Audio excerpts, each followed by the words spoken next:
The movie begins in a Boston neighborhood where three childhood friends, Jimmy, Sean, and Dave, are playing. Jimmy asks the others to write their names in wet cement. As Dave writes his name, a creepy man pretending to be a cop stops them. He asks where they live and, realizing Dave doesn't live nearby, forces him into a car. A silent priest sits in the front seat. Scared, Dave obeys, thinking they're real cops. The men take Dave away while Jimmy and Sean watch, confused and helpless. The creepy man and the priest lock Dave in a cellar and abuse him for several days. Eventually, Dave escapes and returns home, traumatized. 25 years later, the three are adults living separate lives. Dave is married with a son and works a blue-collar job. He still suffers from his childhood trauma, which affects his mental health. Jimmy is a former criminal who turned his life around after having a daughter, Katie, with his now-deceased first wife. He's remarried and has two younger daughters. Sean is now a detective, but he's emotionally distant. His wife lives far away with their baby and never speaks during their calls. One night, Katie tells Jimmy she's going out with friends. Before leaving, she gives him a look and says, "See you later." Outside, her secret boyfriend, Brendan, nicknamed Kid, surprises her. After making out, he asks if they're still running away to Vegas. Katie says yes. Katie and her friends go to a bar that night. Dave is also there and notices her. At 3 a.m., Dave returns home covered in blood, with a wounded stomach and injured hands. His wife wants him to go to the hospital, but he refuses. He claims a mugger attacked him and fears he might have killed the man. The next day, there's no news about a mugger. Then, a boy reports a blood-filled car to 911, but refuses to give his name. Meanwhile, Katie still hasn't come home. Jimmy calls her friend's dad, who says she left at 1 a.m. Brendan and his mute brother show up looking for Katie, but Jimmy coldly brushes them off. Later, police find Katie's blood-covered car. Sean and his partner discover her dead body in a nearby park. Jimmy, seeing police cars, follows them and finds Katie's car. His worst fears are confirmed when Sean cannot answer his questions. Jimmy breaks down at the scene. At the station, Jimmy identifies Katie's body. He tells the police that everything was normal the night before, except for the strange look Katie gave him.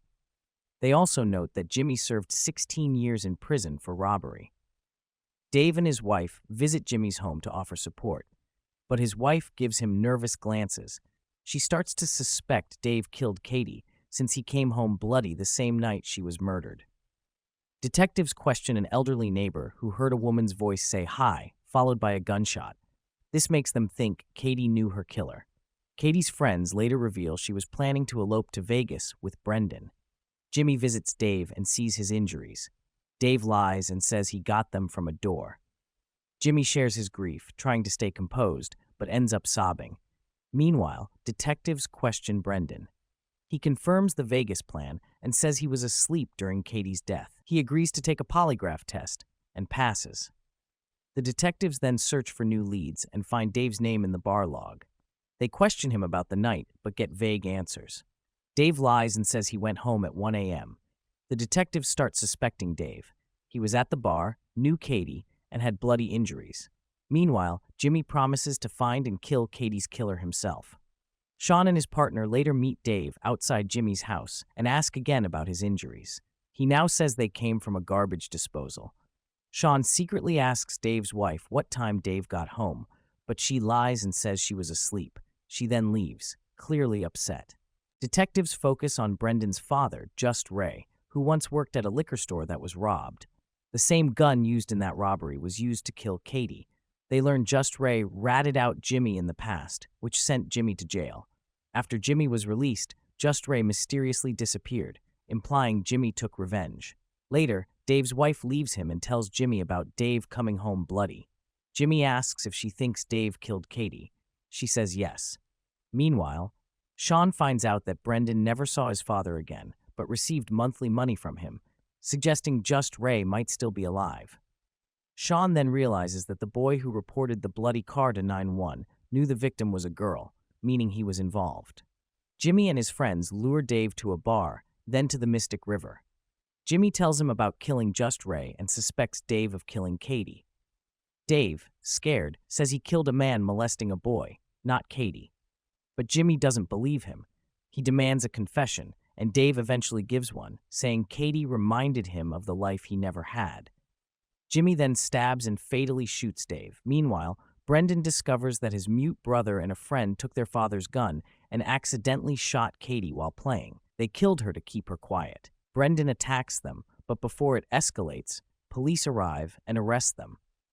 The next day, Sean tells Jimmy that they caught the real killers, Brendan's brother and friend. Jimmy is stunned, realizing he killed Dave for nothing. Sean mentions that Dave's story about killing a molester was true, as a dead pedophile was found behind the bar. Sean asks Jimmy what he did to Dave.